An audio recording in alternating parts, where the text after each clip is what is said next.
আজকের এই সংগ্রামী মুহূর্তে, বিজয়ের মুহূর্তে সবাইকে বিজয়ী মুক্তিকামী ছাত্র জনতাকে সংগ্রামী শুভেচ্ছা জানাচ্ছি। সকলকে একটু অনুরোধ করব যে আমাদের মিডিয়া ভাইদের এবং আমাদের বোনদেরকে সুযোগ করে দেওয়ার জন্য, তাদেরকে একটু কমফোর্টলি থাকার ব্যবস্থা করে দেওয়ার জন্য।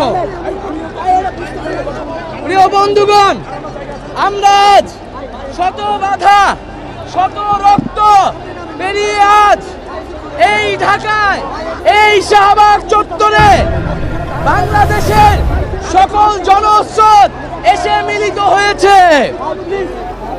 আমরা আজ বিজয়ী ছাত্র গণ অভ্যুত্থান পরিণত করেছি, কিন্তু আমরা স্পষ্টভাবেই বলতে চাই, আমরা কিন্তু কেবল শেখ হাসিনার পদত্যাগ চাইনি। আমাদের এক দফা দাবি ছিল এই স্বৈরাচারী সরকারের পতন এবং এই ফ্যাসিবাদী ব্যবস্থার বিলোপ ঘটানো, এবং এমন একটি বাংলাদেশ তৈরি করা যাতে আর কখনোই স্বৈরতন্ত্র ফ্যাসিবাদ ফিরে আসতে না পারে। এই জন্য কেবল শেখ হাসিনাকে পদত্যাগ করলেই তার দায় মুক্তি ঘটবে না। শেখ হাসিনার যে পদত্যাগ করে কোনো এক্সিট রুট দেওয়া যাবে না।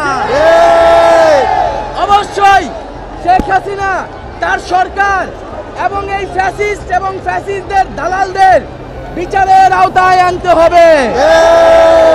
শেখ হাসিনাকে কোনো পালানোর সুযোগ দেওয়া যাবে না। শেখ হাসিনাকে গণহত্যার দায়ে বিচারের আওতায় আমরা আনব, এবং আমরা সেনাবাহিনীর প্রতি আহ্বান থাকবে, আপনারা কারফিউ প্রত্যাহার করুন এবং ব্যারাকে ফিরে যান। আমাদের যে অসহযোগ আন্দোলনের নির্দেশনা অনুযায়ী আপনারা ব্যারাকে ফিরে যান। আমরা কোনো ধরনের জরুরি অবস্থা বা কোনো ধরনের মিলিটারি শাসন মেনে নেব না। আমরা জনগণের শাসন, জনগণের সরকার প্রতিষ্ঠা করব, একটি গণতান্ত্রিক বাংলাদেশ প্রতিষ্ঠা করব, এবং বাংলাদেশে আমরা যেই ছাত্র নাগরিক অভ্যুত্থান করেছে তাদের প্রস্তাবিত অন্তর্বর্তীকালীন জাতীয় সরকারের কাছেই ক্ষমতা হস্তান্তর করতে হবে। প্রিয় বন্ধুগণ,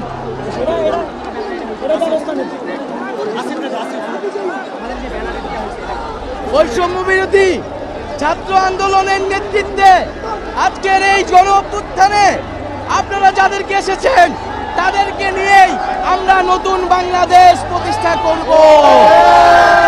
প্রিয় বন্ধুগণ, আমাদের অল্পক্ষণের মধ্যেই আমাদের মাইক চলে আসবে এবং অল্প কিছুক্ষণের মধ্যে আমরা সকল সমন্বয় এবং আন্দোলনকারীদের মধ্যে আলোচনা করে আমরা আমাদের যে গণভবন অভিমুখে যাত্রা, সেই যাত্রা শুরু করব। দরজা খোলা রেখেছে, আপনারা কি যাবেন সেখানে?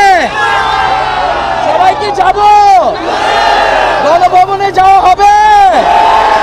শেখ হাসিনাকে ঘেরাও করা হবে? বন্ধুগণ, অল্প সময়ের মধ্যে আমরা আমাদের ঢাকা শহরে অন্যান্য জায়গায় যারা জমায়েত হয়েছে তাদের সাথে যোগাযোগ করে আমরা সমন্বিতভাবে ঘোষণা দিব। ততক্ষণ সবাইকে এখানে ধৈর্য ধরে অবস্থান নেওয়ার জন্য অনুরোধ করছি, এবং সেনাবাহিনীর প্রতি আবারও আহ্বান জানাচ্ছি, আপনারা ছাত্রদের প্রতি সমর্থন দিয়ে, অসহযোগ আন্দোলনের প্রতি সমর্থন দিয়ে ব্যারাকে ফিরে যান এবং কারফিউ প্রত্যাহার করুন, এবং এই ফ্যাসিবাদী ব্যবস্থার বিলোপের দাবিতে লং মার্চ করে শাহবাগে জনতার মঞ্চে এসে হাজির হয়েছি। আমাদের এক দফা সম্পূর্ণরূপে আদায় না হওয়া পর্যন্ত আমরা পুরো ঢাকা শহরে আমাদের অবস্থান জারি রাখবো। স্বৈরাচারী খুনি হাসিনা যদি পদত্যাগ না করে অবিলম্বে, তার সরকার এবং মন্ত্রী পরিষদ যদি পদত্যাগ না করে, তাহলে আমরা গণভবন ঘেরাও করব। ফ্যাসিবাদের দোসরদের হাতে ক্ষমতা দিয়ে কিংবা হাসিনার কোন বি টিমের হাতে ক্ষমতা দিয়ে ছাত্র জনতাকে বোকা বানানো যাবে না। এমন কোন ব্যবস্থা যেটা ফ্যাসিবাদকে সার্ভ করে, যেটা শেখ হাসিনাকে সার্ভ করে, সেটা আমরা কোনো ক্রমে মানব না।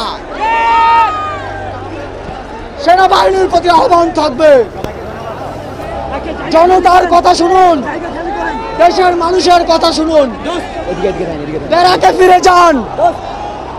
এদেশের সিদ্ধান্ত ক্যান্টনমেন্ট থেকে নয়, শাহবাগে জনতার মঞ্চ থেকে আসবে।